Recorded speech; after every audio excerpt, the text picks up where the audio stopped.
Hey guys, this is Cheney77, coach of the Brisbane Heatrans, here with my Week 8 matchup against Thunderbug and the New Orleans Pelippers. His team consists of Landorus T, Clefable, Mew, Hydreigon, Cresselia, Megabeedrill, Tangrowth, Hitmontop, Delphox, Lantern, Tauros, and Pelipper, Mighty Pelipper. So when I was building for this team, I saw that Hydreigon was a serious threat, and probably the modest. He could, and also because of my speed tiers, he could run modest. So I thought modest Life Orb would come, or modest Specs, and yeah, that and Delphox were the biggest threats to my team, I reckon, just on matchup base. But in return, I saw that Skarmory walled pretty much all of his physical attackers. So Landorus, Cresselia, Megabeedrill, Hitmontop, Tauros, they really couldn't do too much to Skarmory, except for maybe Tauros running mixed with Fire Blast. So I thought Skarmory was a must. Also, Nidoqueen, just the coverage Nidoqueen gets was really good against this team. It hits most things super effectively. I think the only thing that it didn't hit super effectively was the Mew. But apart from that, everything else pretty close. Oh, also the Tauros. Didn't have anything super effective for the Tauros, but Sheer Force, Life Orb, Sludge Wave is doing heaps of damage. It's not living. Also, Torn. So first week I'm bringing Torn this week. Got Icy Wind, Knockoff, U-Turn, and Air Slash for the Tangrowth and Hitmontop. I thought, because I thought Tangrowth, or I actually thought a Rocky Helmet Hitmontop would be the best check for my Mega Heracross, so I had to bring Torn just so I could get rid of it easily, but as you can see, he didn't even bring it. So that helped in a way. He also brought a really fast team, so I think Landorus is the only thing under base, or Landorus and Hydreigon both under base 100, but still both over base 90 speed.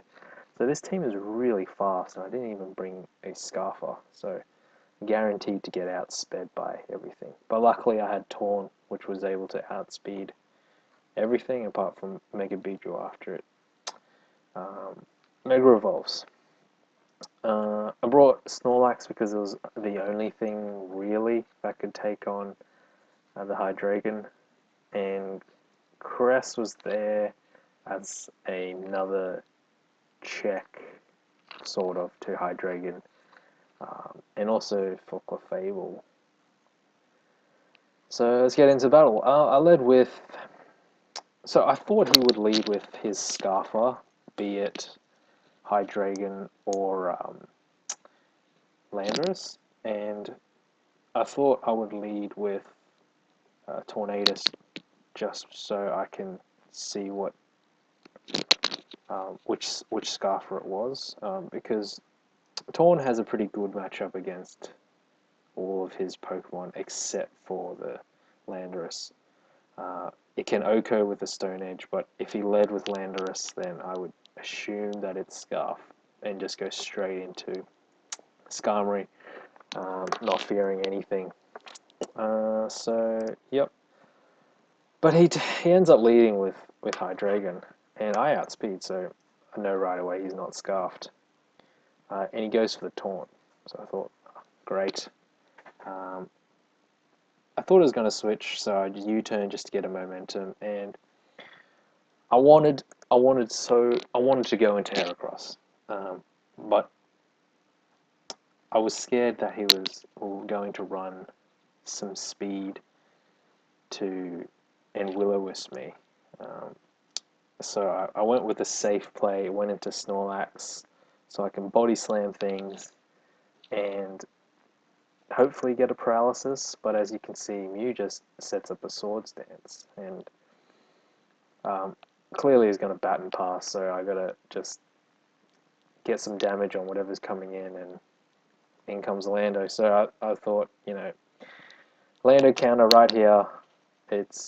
But as you can see, he pulls out the gravity, which caught me off, but I was able to live one, get some damage off, and now I'm easily going to be able to revenge kill this.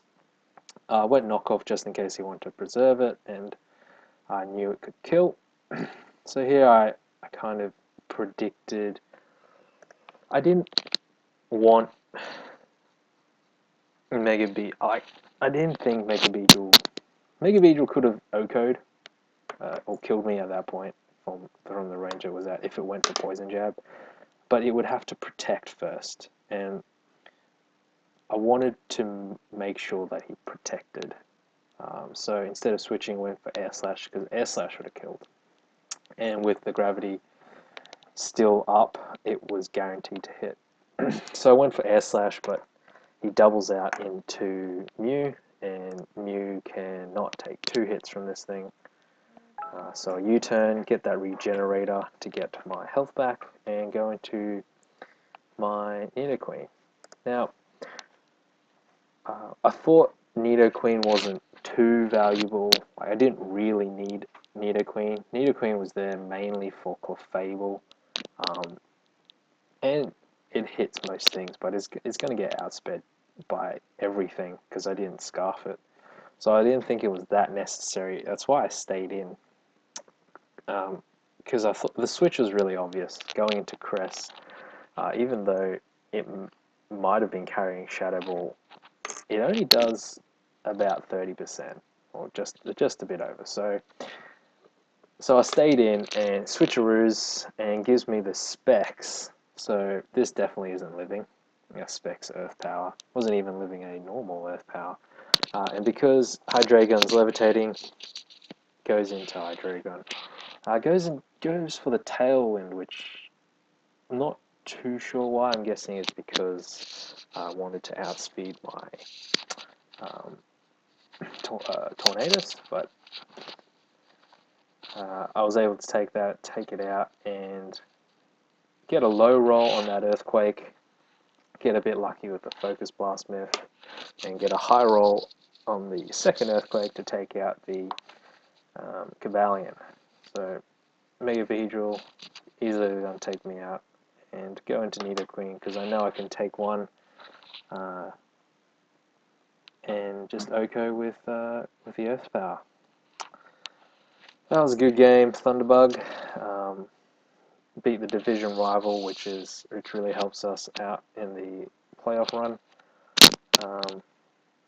And yeah, I got another draft video coming out for the ECA off season. We're doing a monotype draft league. So that video will be coming out hopefully in a couple days. We actually just finished drafting. So yeah, look out for that video during the week. Hope you guys have a good week. See ya.